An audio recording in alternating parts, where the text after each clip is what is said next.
¿Qué tal amigos? Bienvenidos a Cuestiones de Juristas y en este video continuaremos abordando algunas clasificaciones respecto de los tipos penales y concluiremos con el estudio de la atipicidad, es decir, cuando no se acredita o cuando se presenta el aspecto negativo de la tipicidad para concluir el tema de la tipicidad. Y dicho lo anterior, seguimos con la clasificación de los tipos penales por su procedibilidad o perseguibilidad y se refiere a la forma en que debe procederse contra el delincuente y así distinguimos delitos que se persiguen de oficio y delitos que se persiguen por querella necesaria.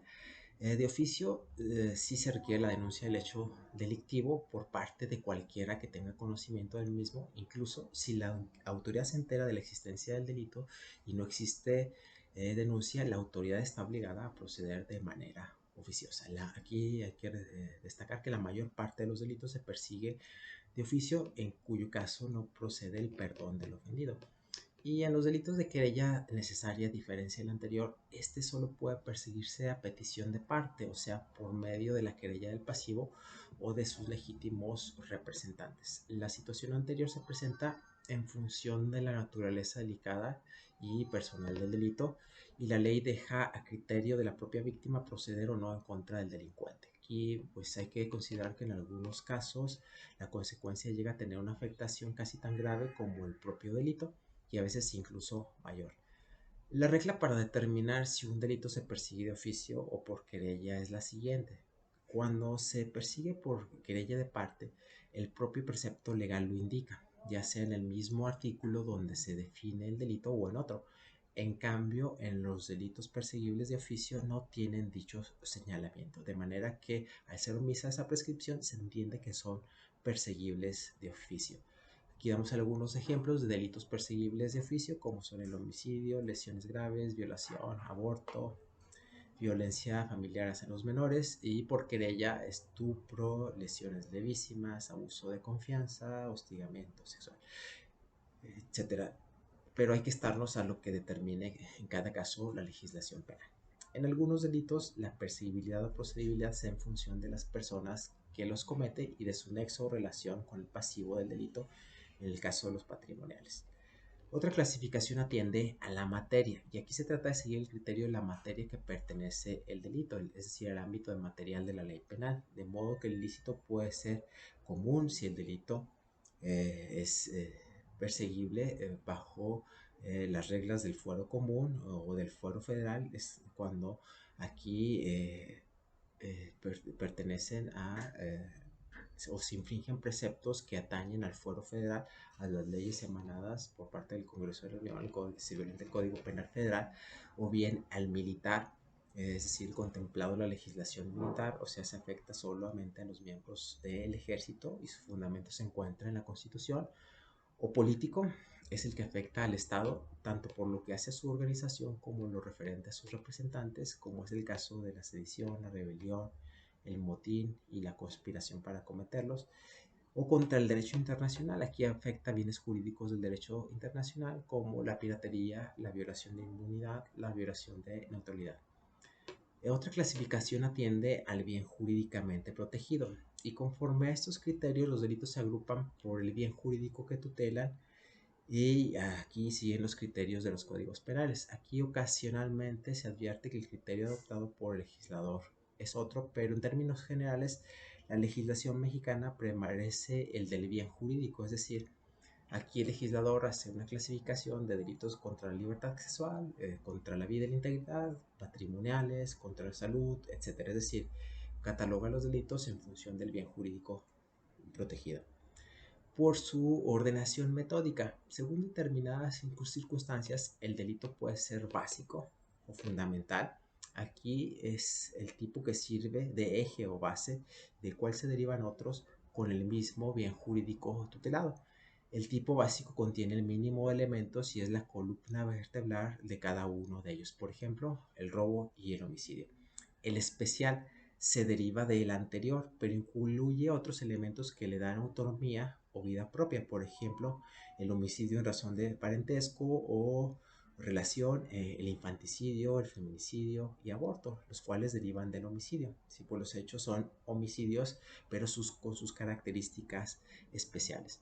O bien también tenemos el complementado. Es un tipo básico adicionado de otros aspectos o circunstancias que modifican su punibilidad de manera que la agravan o la atenúan y además no tienen una vida autónoma como el especial. Por ejemplo, el robo en casa habitación con una pena agravada según en el lugar donde se cometa.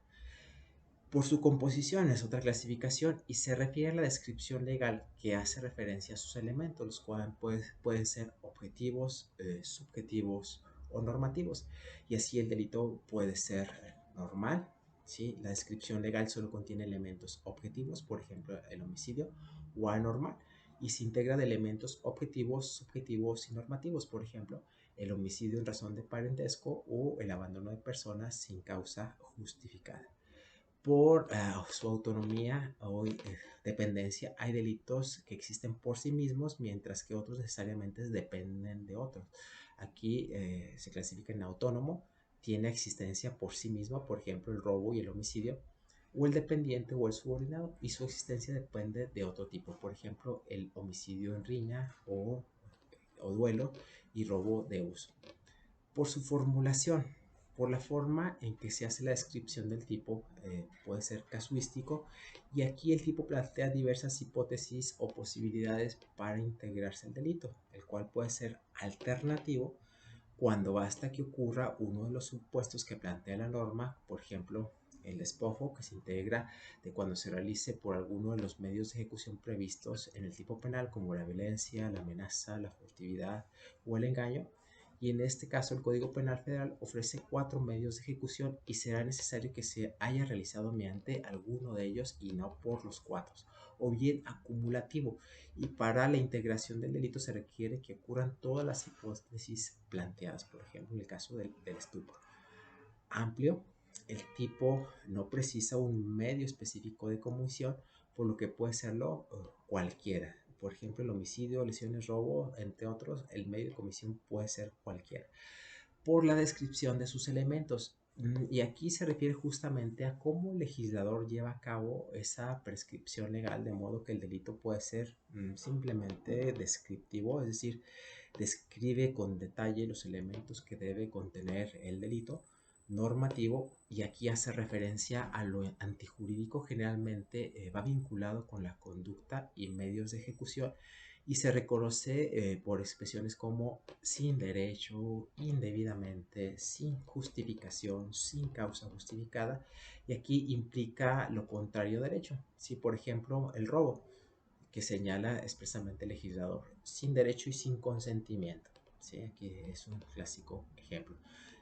Y bien, y subjetivo, y aquí se refiere a la intención del sujeto activo o al conocimiento de una circunstancia determinada o de algo de índole subjetiva, o sea, es un aspecto interno.